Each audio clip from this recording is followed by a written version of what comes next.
If you've been dreaming about writing your novel but don't know where to start, or if you've already started writing but keep getting stuck in the same cycle of overthinking, researching, and rewriting, then I have something just for you. I'm hosting a live 3-day bootcamp from January 19th through the 21st, and if you give me just 30 minutes a day for 3 days, you'll walk away with a realistic finish date, clarity on your story's deeper purpose, and a logline that proves your idea works. It's only $27 and hundreds of writers have already signed up. Head over to savannahgilbo.com/bootcamp to learn more and save your spot. Hope to see you there.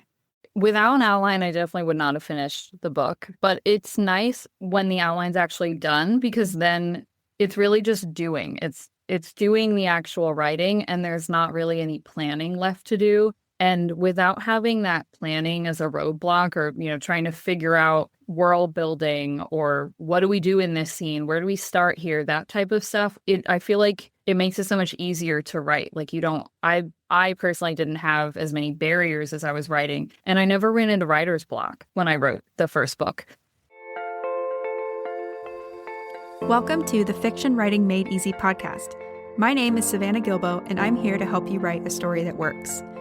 I want to prove to you that writing a novel doesn't have to be overwhelming. So each week, I'll bring you a brand new episode with simple, actionable, and step-by-step strategies that you can implement in your writing right away. So whether you're brand new to writing or more of a seasoned author looking to improve your craft, this podcast is for you. So pick up a pen and let's get started. In today's episode, we're going behind the scenes of one writer's journey to hear how she wrote a 114,000-word draft in just 88 days, all while working full-time in corporate finance. My guest's name is Poornika Kakkanaiah, and she's going to share what it looked like to finally take her writing dreams seriously, even though she's a self-proclaimed perfectionist and even though she felt completely overwhelmed by all the conflicting advice out there. She's also going to talk about how she structured her time to make a lot of progress in a short period of time, even with a demanding day job and a chronic illness. You'll also hear all about Poornika's querying experience, including how it felt to get back-to-back rejections while on vacation, how a literary agent asked for her full manuscript after seeing one of Poornika's Instagram posts, and what it finally took to get offered representation. So if you're someone who works full-time and struggles to make time for their writing, or if you're someone who's worried about what querying will really be like, then this episode is for you. I won't make you wait any longer. Let's dive right into my conversation with Poornika. Hi, Poornika. Welcome to the Fiction Writing Made Easy podcast. I'm so excited to have you here today. Hi, I'm so excited to be here. Can you just tell my listeners in your own words who you are, what you do, what you write, and things like that? Yeah, so I'm Poornika Kakkanaiah, and I wrote a YA fantasy novel that I'm currently trying to get traditionally published. I'm 31 years old. I live in Pennsylvania with my dog and my husband, and by day, I actually work in corporate finance. And then by night, I stay up really late and I work on my story. That's essentially what I do most of the time. I love reading, traveling too. And when I'm at home, I just really love baking and finding good coffee. Love it. So let me give everyone the highlight reel because I wrote some notes down and then we're going to just dig into each part of your journey step by step. So correct me if I get anything wrong, but we met back in 2023 when you joined Notes to Novel. You finished a 114,000-word draft in 88 days, which still blows my mind, while working full-time. You had a goal of finishing revisions and getting your draft kind of to the point of, I'm ready to share this by your 30th birthday, which you did. And then the next year, which is this year, you started querying, you pitched at a few conferences, and then you signed with your agent. Did I miss anything in there? Nope, that's correct. That is such a cool highlight reel. And I don't know how that feels to you, like having it reflected back to you, but that's a lot in a short period of time. So congratulations. Yeah, when you say it like that, it sounds really crazy. Yeah. Like I'm like, how do I even do that? Yeah, that is your life. So I want to take you all the way back in time to, I know you have told me before you had started writing a book when you were like in your teens and then that fizzled out. And then I think you had made other attempts maybe from since then to now. But what, were there any patterns and things that like got you tripped up over and over again? That's a good question. So yeah, I first started writing when I was in middle school. And I was just writing like a cute little romance sort of story that like really fizzled out. And then I started working really hard on a fantasy story. That one I thought was was going to be the book I finally finished. And I must have worked on it for 3 years throughout middle school and high school. And I never actually finished. I got to not even really the inciting incident. Like that's how little I did, but I managed to write, I want to say it was at least 100 pages. So I was just writing fluff. I was so focused on character descriptions and prose and all of the stuff that's really fun to write, but I had no idea how to actually write a story. And I had a sense in my head of what I wanted to happen, but when I actually got to the part of the plot where it's like, okay, the main character is now going to set off on this journey, I just like could not convince myself to write that. Yeah. And I felt very stuck at that point. So that was really where I always got stuck, was like, how do I actually craft a good story and not just write really good prose? Yeah. And I think that's where a lot of people get stuck, because as writers, we're creative people. We have no shortage of ideas. We're inspired by everything. But then it's like getting that, executing that idea and turning it into something we would want to read. Very hard. Yes. And also a lot of us are readers too. So we compare whatever we start out writing to what we read. And we're like, ooh, this doesn't measure up, which I know you are a perfectionist. So talk to us about that a little, because I'm sure that influenced those early drafts and even the early drafts of the book we're going to talk about today. Yes, I'm very much a perfectionist. I'm super detail oriented.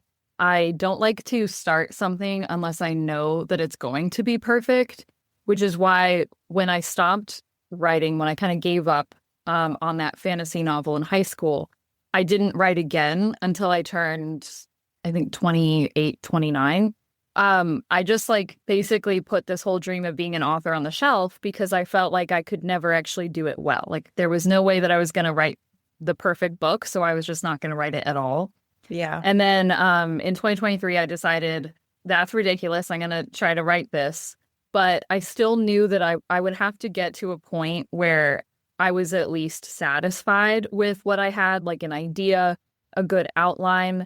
And I really didn't know how to do any of this. So that's how I started. I think in 2022, I started listening to your podcast. And then 2023, joined Notes to Novel. And even then, like writing my outline, I still had to set a date for myself and just say, okay, January 1st, I'm just going to start writing. And if my outline isn't perfect, like I just have to write.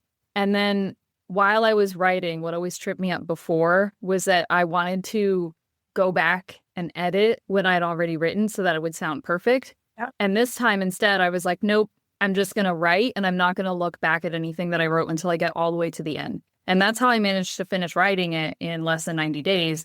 But if I had stopped to edit along the way, I don't think I'd be done even today. Yeah, which is very common. And so there's a lot in there that you just said that I kind of want to pick apart because I know listeners are going to resonate with everything you just said. One of them is, so like you decided one day, I'm going to take this seriously, I'm going to do it.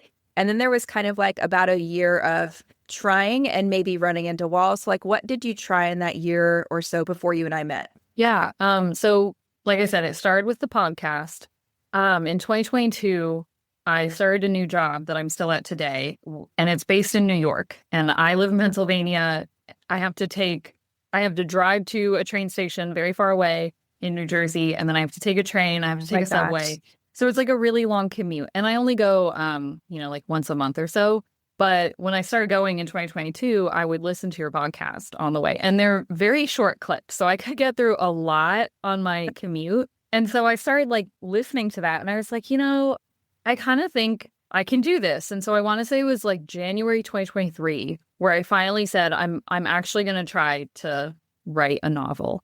And it just started with brainstorming. Like I would just talk about ideas with my husband every time I'd go out. Like if we'd go get coffee or we're going grocery shopping, I would just ask him these things. I started asking my friends for ideas once I started to get it more and more fleshed out. And so it was really just brainstorming until I want to say it was like the summer of 2023, maybe around July. That was when I was like, I can't do this on my own. And I think what was happening was I was doing research online and I was like reading your blog and listening to more of your podcast. And I also got the Save the Cat Writes a YA novel. It had just come out in 2023. So I got that. And then I was like overwhelmed with all the information out there. And I started to really freak out. And again, this was the perfectionism. And I was like, I don't think I can write this novel or this outline. I have no idea where to start.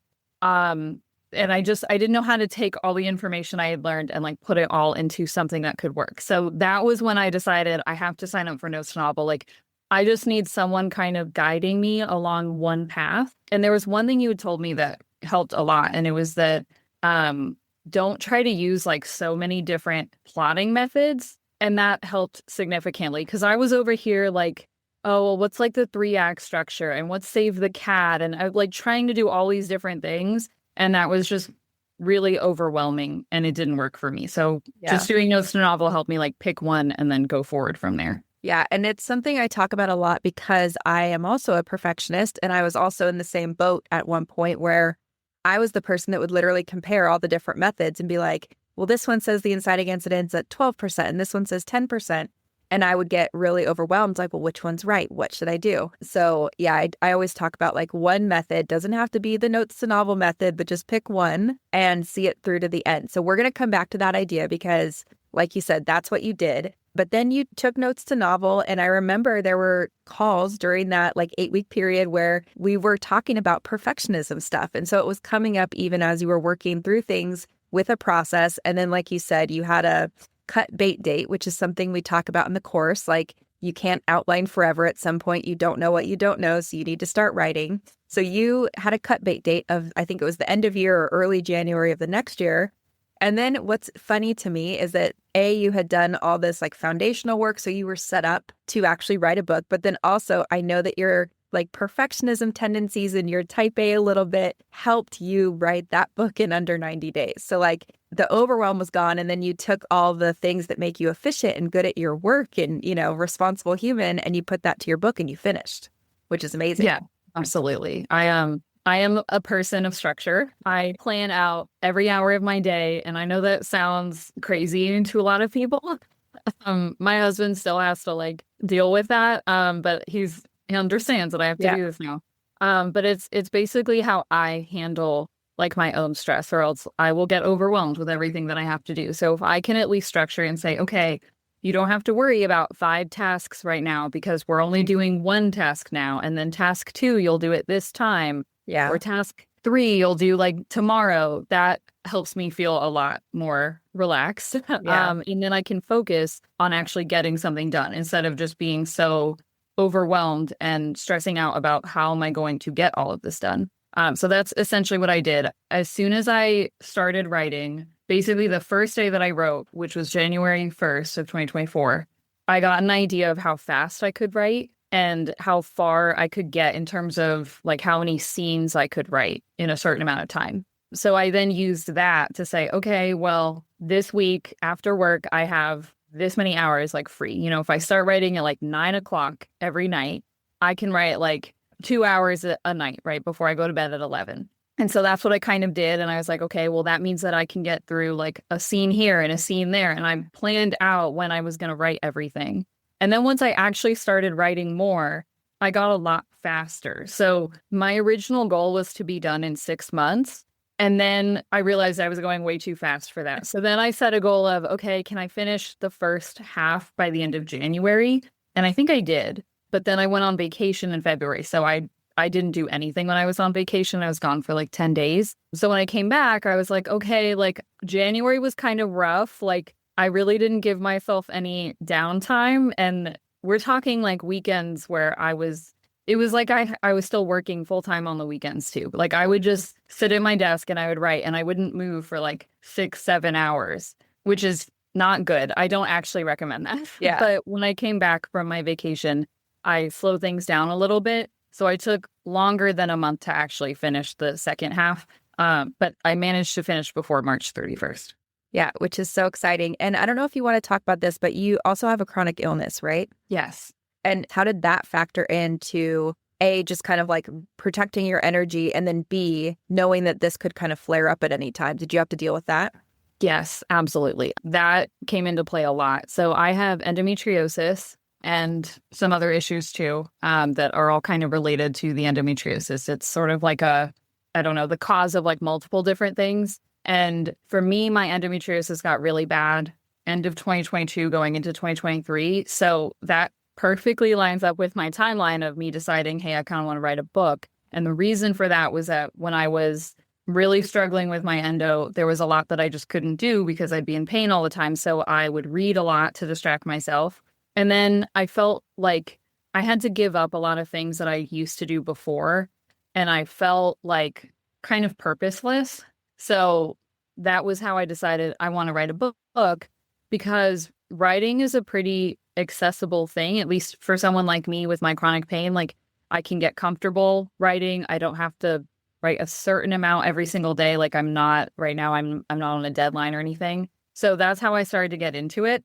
And then when I was actually writing, I think I was the first month, like January, I was kind of running on adrenaline. So I wasn't feeling, or I wasn't like in tune with what was going on in my body. And then I went on vacation, and it was a pretty active trip. So when I came back, I did not feel well. Yeah. When I was on my trip itself, I actually had a bit of a breakdown where I was like, I'm in pain. I am tired. I'm having a really hard time getting through this. And I had to pull it back for the rest of my trip. And so when I came back, that's when I was like, I can't do this anymore. I'm kind of running myself into the ground. Yeah. And I still have to deal with it now. There have definitely been times where if I have like a big flare up, and that can last like a month or 2 months, sometimes I just put everything aside. Yeah. But then when I'm feeling good, I then use those moments to write as much as I can or do as much as I can, because I don't know when the next time is that I'm going to be out of commission. Yeah. And I love how you described it as kind of you were running on adrenaline in January, because that's what it feels like. You're like, I'm finally making progress. This feels good. And then I'm so glad that you did go on the vacation and realize, okay, this is not sustainable. And even slowing down, you still had this like amazing result. So that's one thing I wanted to highlight. The other thing is that you had done so much work on your outline that when you do have flare-ups, you can almost feel like, yeah, it's not ideal to drop your writing, but you can know that you can safely come back to it because you have that outline. Yes. Without an outline, I definitely would not have finished the book. But it's nice when the outline's actually done, because then it's really just doing. It's doing the actual writing, and there's not really any planning left to do. And without having that planning as a roadblock, or, trying to figure out world building, or what do we do in this scene? Where do we start here? That type of stuff. I feel like it makes it so much easier to write. Like, I personally didn't have as many barriers as I was writing. And I never ran into writer's block when I wrote the first book. Even now, like, I think one of the hardest things for me is outlining. And I've been really struggling to outline book 2 right now, because I'm trying to get it all perfect. And this is the part where I'm running into all those barriers, where I'm like, well, how do I get this to work? And where should she be in this scene? And so on. But I know that once I get that outline done, the writing's going to be the easy part. Yeah.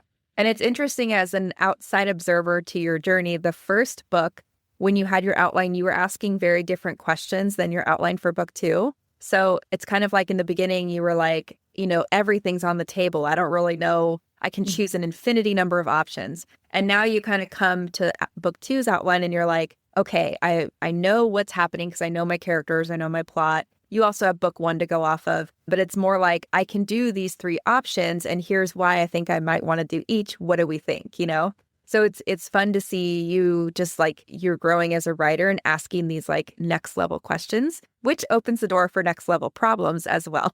Yes. But let's go back to a few things you said. So you were like, I used to edit as I wrote. And then when you're fast drafting like this, you don't really have time to edit as you write. You also said you haven't had an outline that kind of took maybe some of that pressure to edit as you wrote off. But talk about, because I'm sure there are people that are listening like, well, was your outline perfect and did nothing change? And was it just like smooth sailing? Talk about what it was actually like as a perfectionist writing the draft.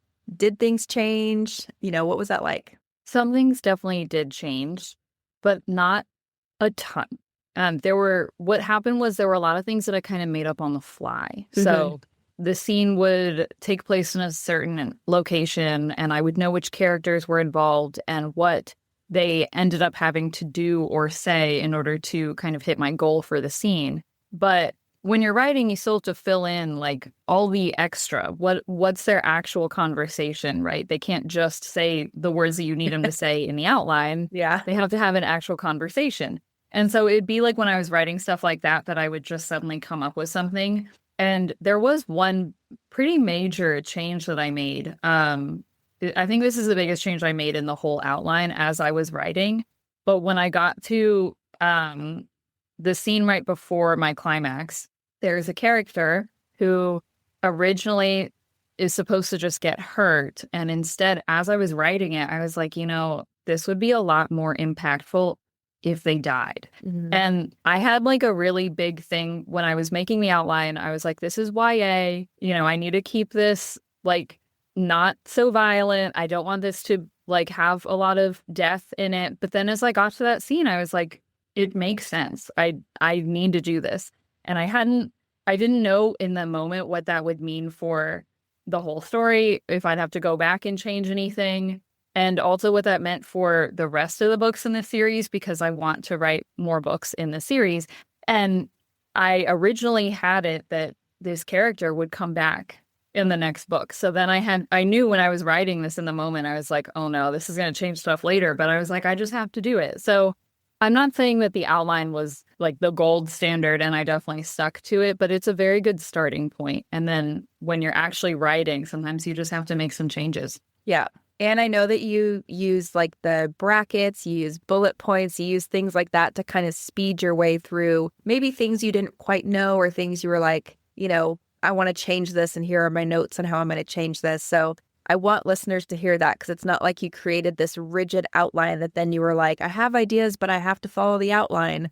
You let it be this really flexible, creative thing. And it worked for you, a recovering perfectionist. So cool.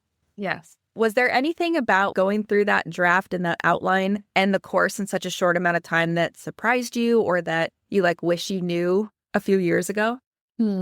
I was kind of surprised at how quickly I was able to get my outline done, even though I finished the course probably in like August or September of 2023, and I didn't finish my outline till December 31st. Mm-hmm. So I think for some people that might be a long time to come up with an outline, but for me that felt like less than half the time I had already spent brainstorming and researching my novel, so that felt really quick to me. But I was shocked at how fast I could write. I literally had not written anything since I was in high school. And I mean, I'm sure I did some essays in high school, but even in college, like I was a finance major and a psych major, and I didn't do a lot of writing for those courses. And then I went straight into the corporate world right after I graduated. So for pretty much all of my 20s, I don't think I ever had to write anything beyond like professional emails. Yeah. I wasn't used to writing these like long blocks of text. And I couldn't believe how actually easy it was. Like that was the easiest thing in this entire process,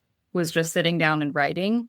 I will say that the more I wrote, I think the better that I got at it. But I do just want to point out, for anyone who might feel like you haven't written enough in your life or you don't have enough experience, like I had no formal training or experience in writing at all. And I was still able to sit down and write a whole book. Yeah. And I do think that a lot of it goes back to the quality of your outline too, because that was almost like your first draft of your story. It was well thought out. It was pressure tested and all that stuff. But let's fast forward, because now I'm just kind of thinking listeners are like, wow, this sounds amazing. You wrote this draft. What was the quality of that draft like? And I actually had the privilege of doing a developmental edit for Poornika. And I told her it was one of the best first drafts I had ever read. And I've been doing this for over 10 years. So A, how did you feel about the draft when you finish it? B, how did you feel getting that feedback? Did you think I was lying? I still think about it to this day. I almost cried, I think, when I got off that call. It meant so much to me. I remember telling my husband, and my husband was like, yeah, of course. Like, he was happy for me, but Yeah. I know he's like my biggest supporter, and he had already read some of my stuff, and he was like, of course it's one of the best. Yeah.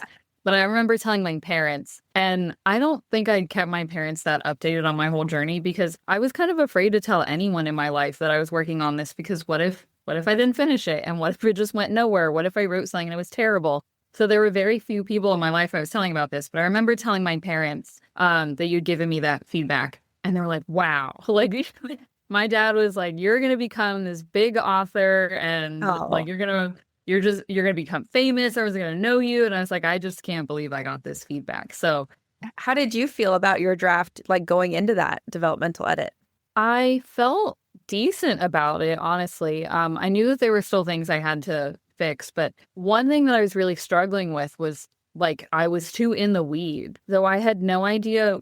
I knew things had to change. I just didn't know what had to change. I don't know if I ever felt like a certain way about like it was good or it was bad overall. I just knew it's not done yet.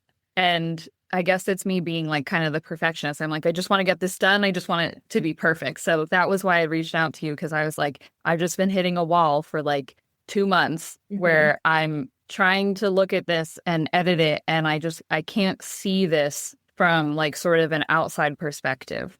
Yeah. And that's what I realized I needed was someone who had not read it before to give me their feedback. Yeah. And I think like, even though you're saying it's not perfect or anything, when you read it, I think you tell me if I'm wrong, but I think you thought, wow, this is a story. I actually wrote a story. It feels like that. Yes. Yeah. And I had that moment like as soon as I finished it, I was like, I can't believe I actually finished this. And it's like a normal length, right? I didn't Yeah. just finish like, I don't know, I think back to like high school and I wrote those 100 pages, right? I'm like, no, this is like 4 times that. Like I wrote a lot more than that. And it has like a beginning, a middle, and end that hit all the key scenes. And I couldn't believe that it was a true story. And like from that moment on, if I wanted to just like publish that, I could have. I knew it wasn't perfect, but yeah, I was just really proud of myself for doing that. Yeah. And it was so cool to read because literally we had talked through that whole thing from what your ideas were to pressure testing your outline and all of that. So to see it all come to fruition was super cool. But so the biggest problem, there were, a lot of things that we talked through that you could tweak. But one of the biggest things was like, we knew the word count was probably too high at 114,000. So kind of on our checklist of things to do through the edit was how do we get the word count down while not really messing too much with the story because everything did warrant its place.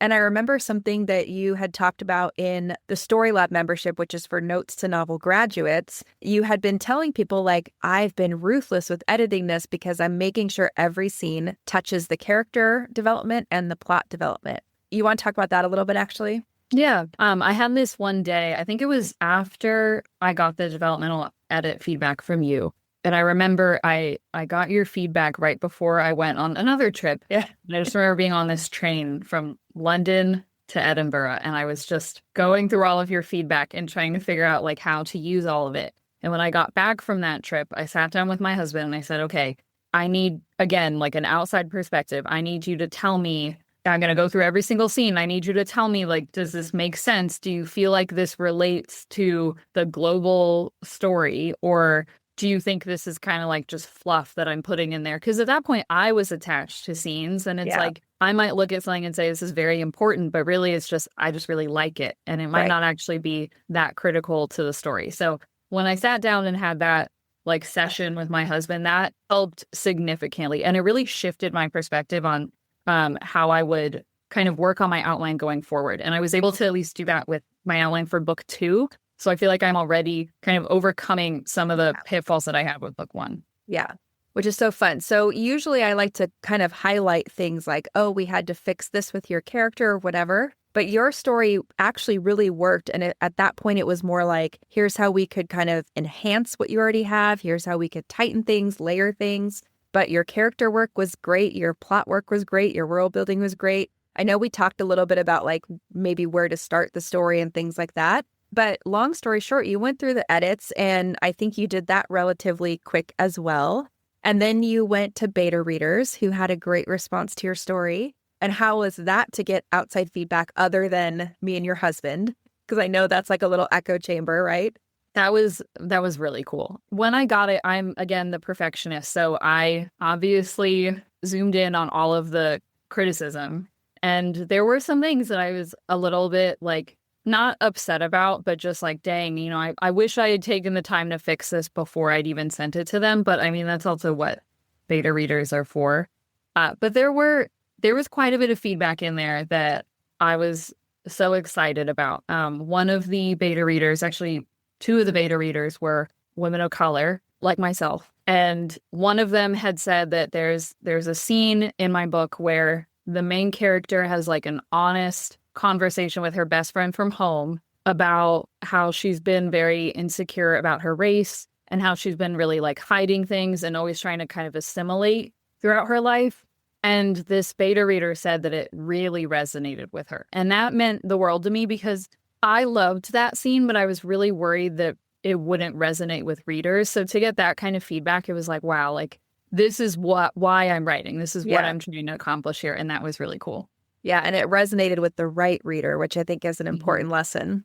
And then this is where it starts to like get really fun because you signed up for various conferences and things along the way and started pitching just whenever you had an opportunity, even though you weren't quite all the way done, which I'm sure was a little scary. But how was that?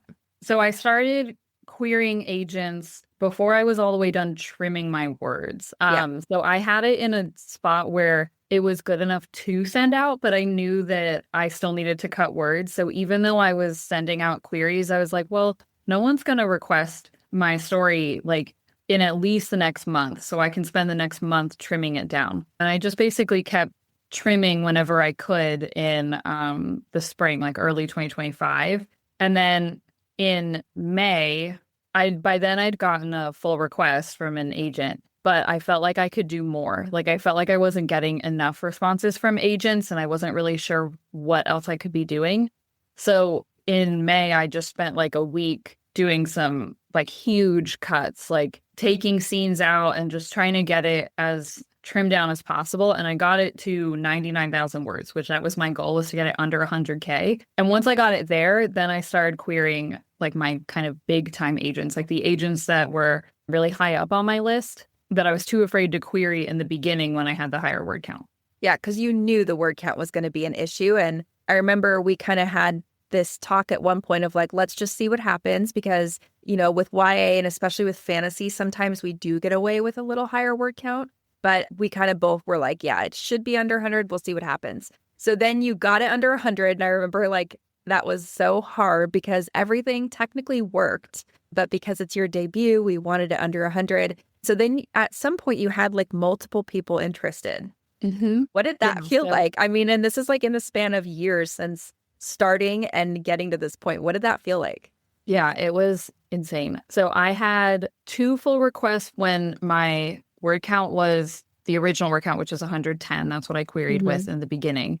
So as I was doing the word cut, I got 2 full requests. I think the one that I'd gotten before that was actually a partial that turned into a full in May. But then after I did the word cut, I went to a writing conference. It was a virtual writing conference, and I signed up for 3 agent pitches. And one of them just said, hey, query me. One of them said I had already queried her, and she was like, I'll move this to the top of my pile and get back to you. And a week later, that turned into a full request. And then the third one just gave me a full request on the spot. It said, send me your manuscript right now. So in total, I had the 2 from May and then 2 from that pitch event. And then by end of August, one of the full requests I'd gotten back in May turned into an offer of rep. And then after I had the offer of rep, I then had 3 more full requests. So in total, 7 full requests. 7 full requests total and 1 offer of rep at this point. Okay. And so how many queries did you send out total? 50. And then this is where it gets weird. When I got my offer of rep, by then I'd sent out 50. And I thought that was like the perfect number, especially as a data person. I was like, oh, I can just do all my percent so easily if I want to see like the percent of requests I got. But that week, right after I got the offer rep, I posted on my story on my Instagram account because I have a public writing account, and an agent who I was not I had not queried her. I didn't even know who she was. She reached out to me on Instagram. She just DM'd me and said, hey, I know that you have an offer, but if you haven't made your decision yet, I'd really like to consider this. And so that was one of my full requests. So I got that without technically querying her. So I still include that in the batch. So it's really 51 total agents. Yeah. Which is amazing, by the way. That's like one of those stories that you hear about and you're like, I can't believe that happened to somebody. But okay, so you have 7 full requests and then you have 1 offer of representation. And then what happened from there? So It was kind of bittersweet, actually. So I got the 3 full requests after I got my offer of rep. And then I went on this big trip. I don't know why I keep traveling around these big points in my life, but I went on this big international trip, and I reached out to all these agents ahead of time who had my full manuscript. And I said, hey, my internet's going to be not so great the next like 10 days, but you can still email me. So while I was on my trip, I just kept refreshing my inbox every single day, like looking for their responses. And a lot of them would come overnight because of the time difference. Yeah. And I got quite a few rejections. Like something that I think I was expecting based on what I'd seen online is that once you get an offer rep and you nudge everyone, you get responses really fast and you can get more full requests, and sometimes you get more offers. But what I hadn't considered is you also get a ton of rejections. They just come in back to back to back, and it's pretty jarring. Like that was the hardest part, I think, of the whole querying process, was actually getting some of those rejections back to back, and especially when I had an offer on the table. So it's like, you feel really like high up and really good about yourself, and then all of a sudden you're like, oh, all of these people hate my work, and they don't actually hate your work, but that's kind of what it feels like. And you're not at home, which makes it worse too.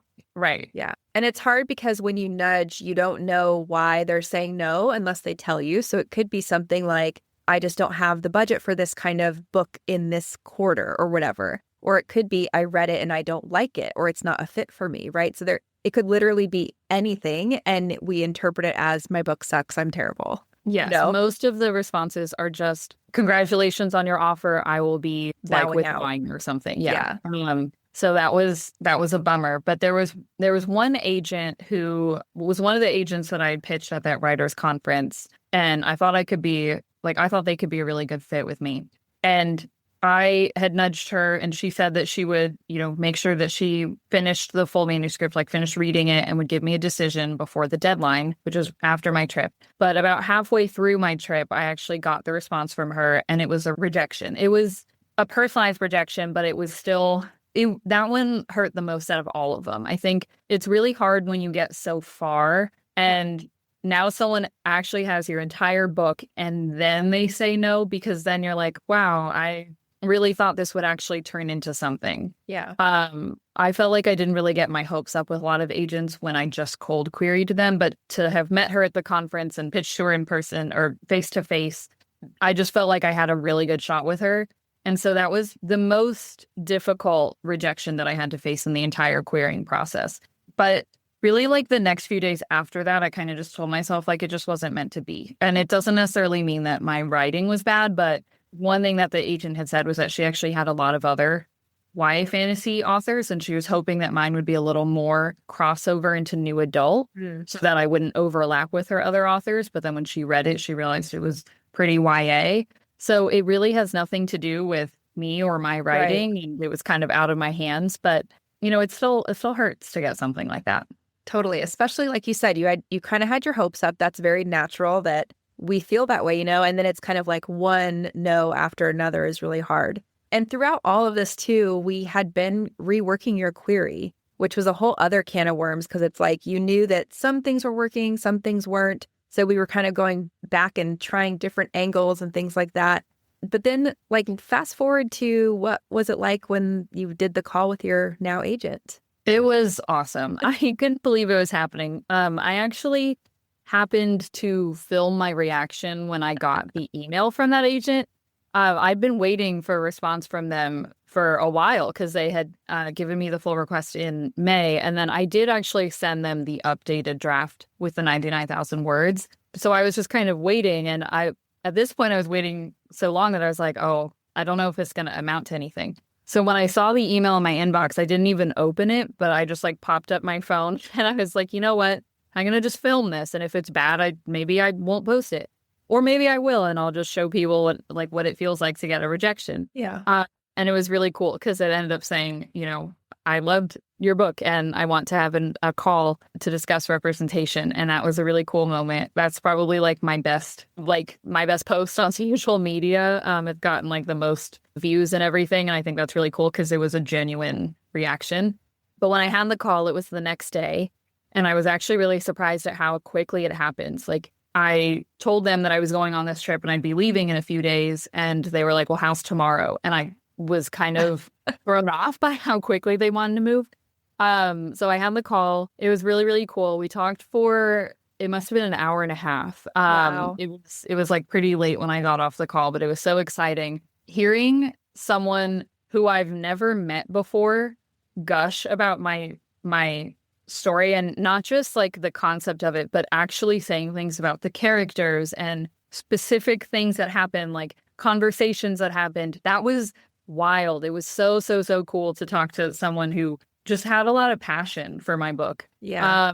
And someone who's like a real professional in this world, right? Like that was really, really cool. So it was really neat. When I left for my trip, I was just like kind of on cloud nine. Like I was like, oh my gosh, like my book is great. Yeah. And it felt like everything I'd kind of done for the last over a year, like couple of years, just really felt worth it. Yeah, and I know that this agent that you signed with was kind of one of the ones on your A list, right? Like you really wanted to work with them, so it worked out pretty darn great.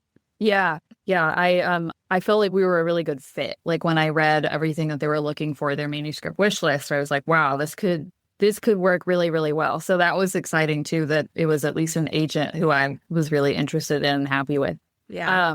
But one thing I do also want to point out is that when I got the offer, I was so convinced that I was going to nudge all these other agents. I would get more full requests, which I did. And then I was convinced I would get at least another offer, because everything I ever saw on like social media of other authors doing this is that they always got another offer rep. And what I think actually happens is that not everyone gets multiple offers a rep. They just don't post it if they don't get multiple offers, right? But I was convinced that that was the way it's supposed to be. And I actually had one agent who went all the way up until the deadline that I'd given them. And then on that day said, I'm sorry, I can't commit time to reading your full manuscript, so I'm going to have to withdraw. And it was a weird feeling, because I was like, but I'm supposed to have multiple offers. I'm supposed to like make a decision. It's like applying to college. Like you want to get into multiple places so you can decide between them. So that was something I really had to come to terms with, is that I had an offer from an agent who I really, really liked, who I thought would be a really good fit. And when we had the call, I could tell that they were really passionate about my book. And I might not have gotten another offer rep, but that didn't make me any less of a writer in any way. Yeah. And that's still like the dream scenario for so many people. So I think you're right to call this out, that it's something we see and it's very glamorized, that your inbox pings with offer after you nudge everybody. And, you know, like just even outside of your story, I've seen this happen to other people too, where maybe it's one offer of representation and maybe that person's not the right fit, so they keep querying or whatever. Or it happens to work out like it did for you, where you're like, actually, I really love this person. And even though it didn't kind of happen the way I thought, I'm really happy with this and this feels good. So I think that is a good point to make it more normal that not everyone's getting multiple offers. But that's a lot for what, 2-3 years? That's like a whirlwind of writing stuff. Yes, it really is. And I'm hoping we continue on this path. I've been in revisions right now with my agent, which is actually really fun to go back into the story. Yeah. While I was querying, I was kind of working on my outline for book 2, but I stopped like looking at book 1. Like once I did that big word cut in May, I didn't really look at book 1 again. And then when I had my first real call with my agent, like after we signed and I had a call just to talk about like revisions, there were things that they were bringing up that I was like, I don't remember this. Like it was bad. I was like, I can't even remember where this scene is or where this conversation is. So I actually made myself read the entire thing all the way through before I started doing revisions, and that helped a lot. But it also was really cool because like now doing all these revisions, it's like I'm looking at it with fresh eyes. So all of the things that before I felt like I was too in the weeds with, like, I don't have that anymore. And I'm able to really look at something and say, you know what, like I can just cut this whole paragraph. Like there's just no need for this. Or this scene's really, really cool. I'm definitely going to keep this. Like I can kind of tell better now what works and what doesn't. Yeah, that's the power of taking some time away. But I haven't asked you this yet. How, you don't have to go into a lot of detail, but are your revisions big? Are they small? Like what kinds of things are you working on? Yeah, my agent actually said at our first call, they were like, there are going to be some extensive edits. And I was like, oh no. But to be honest, I haven't really thought that any of them are that extensive.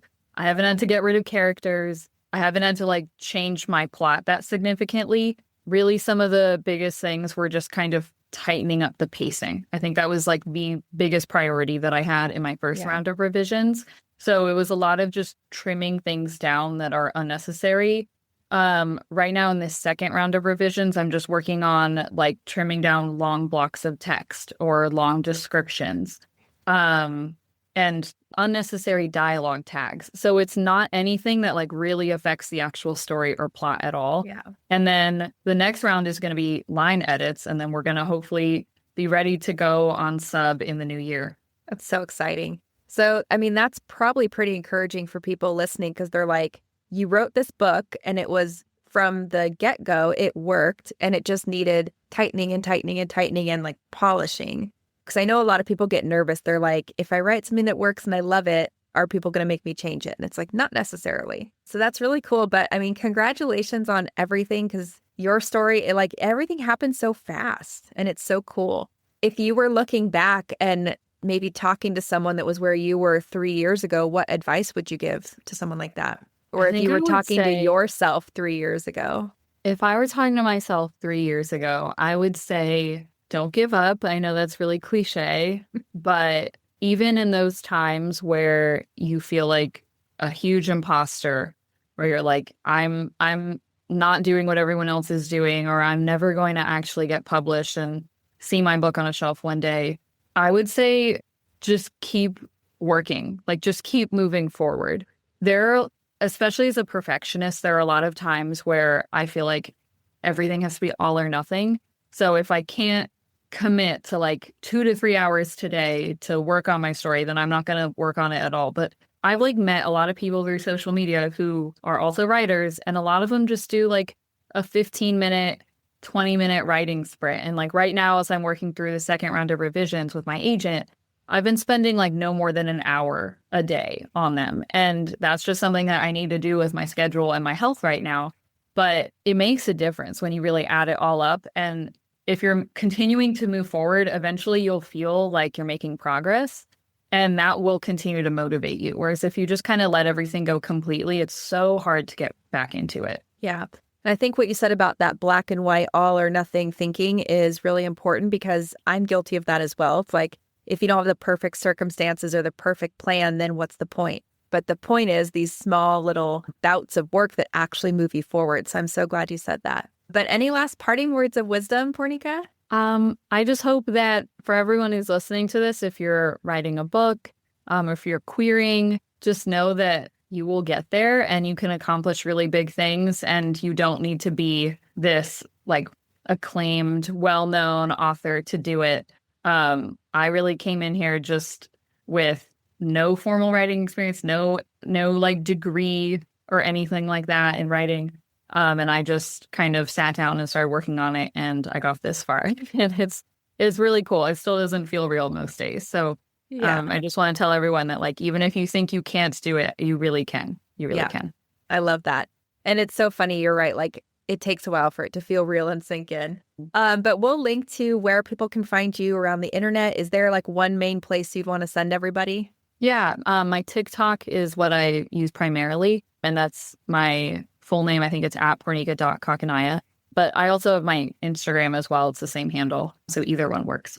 Perfect. So we'll link to both. And then I would encourage listeners, if Poornika's story inspired you, go say hi to her on social media. But thank you so much, Poornika. And I'm so excited to see what 2026 will bring. Because like you said, hopefully you'll be out in submission. You'll be working on book 2. So we'll have to have you back to get an update at some point.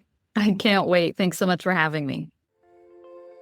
All right, so that's it for this episode of the Fiction Writing Made Easy podcast. Head over to savannahgilbo.com/podcast for the complete show notes, including the resources I mentioned today, as well as bonus materials to help you implement what you've learned. And if you're ready to get more personalized guidance for your specific writing stage, whether you're just starting out, stuck somewhere in the middle of a draft, drowning in revisions, or getting ready to publish, take my free 30-second quiz at savannahgilbo.com/quiz. You'll get a customized podcast playlist that'll meet you right where you're at and help you get to your next big milestone.